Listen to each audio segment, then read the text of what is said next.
इसी महीने 18 से 22 सितंबर के बीच हो रहे संसद के विशेष अधिवेशन की कार्रवाई पुराने संसद से शुरू होगी और फिर नई संसद में कामकाज की शुरुआत होगी। नई संसद में एक साथ और भी कई नई बातें होंगी। संसद में काम करने वाले सुरक्षा स्टाफ और कर्मचारियों की पोशाक भी नई होगी। इस पोशाक में कई बदलाव किए जा रहे हैं, लेकिन इनमें से एक बदलाव को लेकर अभी से विवाद शुरू हो गया। यह विवाद नए यूनिफॉर्म में कमल के निशान को लेकर है। संसद के विशेष सत्र के एजेंडे पर अभी सस्पेंस कायम है, लेकिन 5 दिन के इस सत्र में एक बात अब तय मानी जा रही है कि सत्र के दौरान संसद की कार्यवाही नई बिल्डिंग में शुरू कर दी जाएगी। साथ ही नई इमारत में शिफ्ट होते ही संसद भवन में काम कर रहे सुरक्षा स्टाफ और दूसरे कर्मचारियों की वर्दी में भी बदलाव होने जा रहा है। संसद के सुरक्षा कर्मचारी अब कॉम्बैट ड्रेस में नजर आएंगे। अब तक वो नीले रंग की सफारी पहनते रहे हैं, अब वो 2 अलग अलग रंगों की ड्रेस में नजर आएंगे, जो सेना के जवानों की ड्रेस से काफी मिलती जुलती है। वहीं संसद के दूसरे कर्मचारी अब गुलाब के प्रिंट वाली हाफ शर्ट, खाकी पैंट और मरून रंग की जैकेट वाली यूनिफॉर्म पहना करेंगे। महिलाओं के लिए पहले की तरह ही साड़ी को यूनिफॉर्म बनाया गया है। नई यूनिफॉर्म डिजाइन करने का जिम्मा national institute of fashion technology यानी निफ्ट को सौंपा गया है, जबकि कपड़ा मंत्रालय ने कपड़ा चुनने में सहयोग दिया है। सूत्रों के मुताबिक पिछले सत्र के दौरान ही निफ्ट को संसद भवन के कर्मचारियों की यूनिफॉर्म बदलने की जिम्मेदारी दी गई थी और इसके लिए पूरी तैयारी भी कर ली गई थी, लेकिन किसी वजह से इसे टाल दिया गया। उधर कर्मचारियों के लिए तैयार शर्ट पर कमल जैसी आकृति बनाए जाने पर विवाद भी खड़ा हो गया है। कांग्रेस ने इस कदम पर आपत्ति जताते हुए कहा कि कमल की जगह मोर या बाघ की तस्वीर लगाई जा सकती थी। The BJP party symbol is lotus. BJP का पार्टी सिंबल कमल है। G20 में भी हमने ये किया था, अब भी हम यही कर रहे हैं। फिर हम बोलेंगे कि ये राष्ट्रीय फूल है। इस तरह की गंदगी सही नहीं है। उम्मीद करता हूँ कि बीजेपी बड़ी होगी और पार्लियामेंट एक तरफा नहीं होगी। BJP grows up and not make the parliament a one-sided partisan thing. दरअसल नई संसद में लोकसभा की थीम जहां मोर है, वहीं राज्यसभा की थीम कमल है, जिसे लेकर पहले भी विवाद हो चुका है। नई दिल्ली से प्रशांत, NDTV इंडिया के लिए।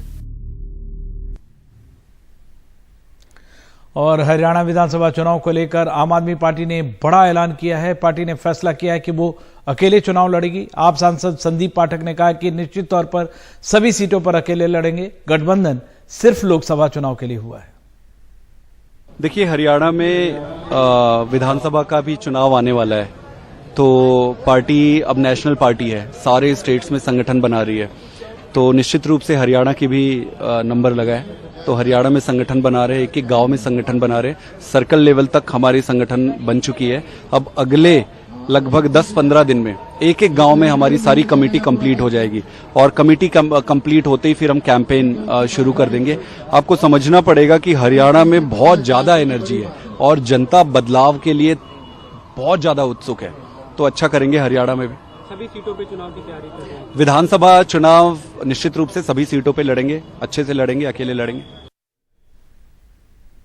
और हरियाणा में SRK, जी हाँ, ये आजकल चर्चा में है। हरियाणा की राजनीति में SRK है और हुड्डा है और इनके बीच फंसी है कांग्रेस पार्टी। कांग्रेस आला कमान के बीच इनके लिए एकजुटता बनाना सबसे बड़ी चुनौती बनी हुई है, वरना ये भी डर है इन्हें कि अगले विधानसभा चुनाव का हाल कहीं पिछले विधानसभा चुनाव की तरह ना हो जाए। SRK नाम तो आपने जरूर सुना होगा, मगर हरियाणा में SRK का मतलब आजकल कुछ और ही है।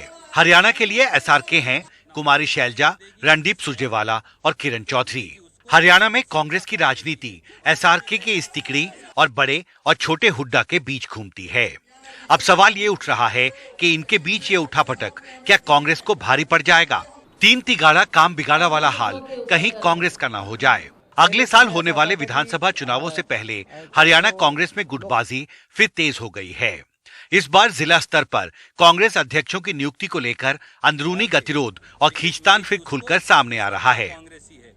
देखिए, आज जो है सारे पर्यवेक्षक रिपोर्ट देंगे पटवारी जी को, उसके बाद वो आंकलन करेंगे और जिला प्रधान बनाने की बात है। पहले इस महीने में जिला प्रधान बनने की पूरी आशा बन जाएगी। क्या सर इसमें दो तरह की रिपोर्ट है, ऑब्जर्वर है, कुछ स्टेट ऑब्जर्वर है, दो अलग अलग रिपोर्ट दी जा रही है हर जिले से, कैसा ऐसा कुछ? सबको बुलाया, दो तीन दिन है, सबको बुलाया उन्होंने, सबसे बात करेंगे। उधर हरियाणा कांग्रेस में जिलाध्यक्षों की नियुक्ति को लेकर तेज होती कवायद के बीच मंगलवार को कांग्रेस के हरियाणा प्रभारी दीपक बाबरिया ने एनडीटीवी से कहा, हरियाणा में जिला स्तर पर अध्यक्षों की नियुक्ति को लेकर पर्यवेक्षकों की रिपोर्ट मेरे पास आई है।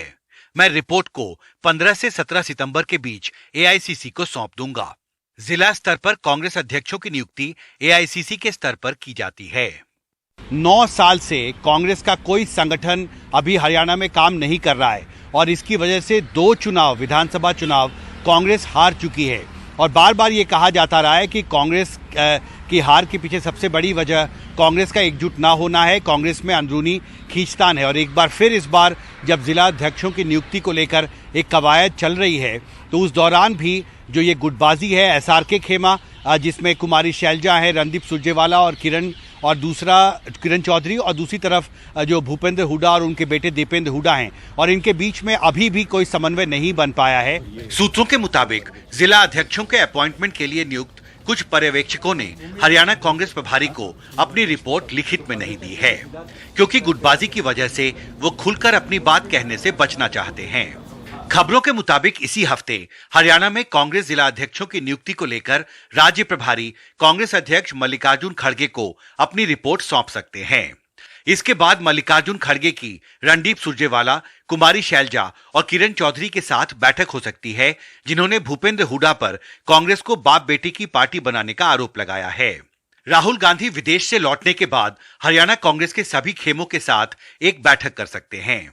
हरियाणा कांग्रेस में जारी गुटबाजी और अंदरूनी खींचतान पर कांग्रेस के महासचिव तारिक अनवर ने एनडीटीवी से बातचीत में दावा किया, लोकतांत्रिक दलों में इस तरह के मनमुटाव होते हैं।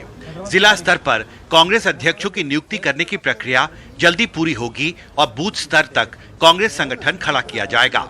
जो अलग अलग ग्रुप्स हैं, ये भी कहा जाता है गुटबाजी बहुत ज़्यादा रही हरियाणा कांग्रेस में और पिछली बार कुछ नेता ये मानते हैं कि हम चुनाव जीतते जीतते कांग्रेस रह गई गुटबाजी की वजह से। तो ये कितनी बड़ी चुनौती होगी गुटबाजी हरियाणा को? हमको ऐसा लगता है कि जैसा आपने शुरू में भी कहा आपको कि थोड़े बहुत मनमुटाव का मतलब ये हरगिज़ नहीं कि मतभेद है, वो थोड़ा बहुत जो भी है, जहाँ तक कि मन का भेद नहीं है, मैं ये कह सकता हूँ। मतभेद थोड़ा बहुत अगर हो भी सकता है क्योंकि हमारा संगठन लोकतांत्रिक है, लेकिन मन का भेद नहीं है। हम चुनाव में कोशिश करेंगे और हमारी कोऑर्डिनेशन कमेटी होगी जो इन सब चीज़ों को तय करेगी। हरियाणा कांग्रेस के सूत्रों के मुताबिक इस महीने के अंत तक हरियाणा में कांग्रेस संगठन का ढांचा तैयार कर लिया जाएगा और हर जिले में कांग्रेस के जिला अध्यक्षों की नियुक्ति भी संभव है। दिल्ली से कैमरा पर्सन पवन कुमार के साथ हिमांशु शेखर, एनडीटीवी इंडिया।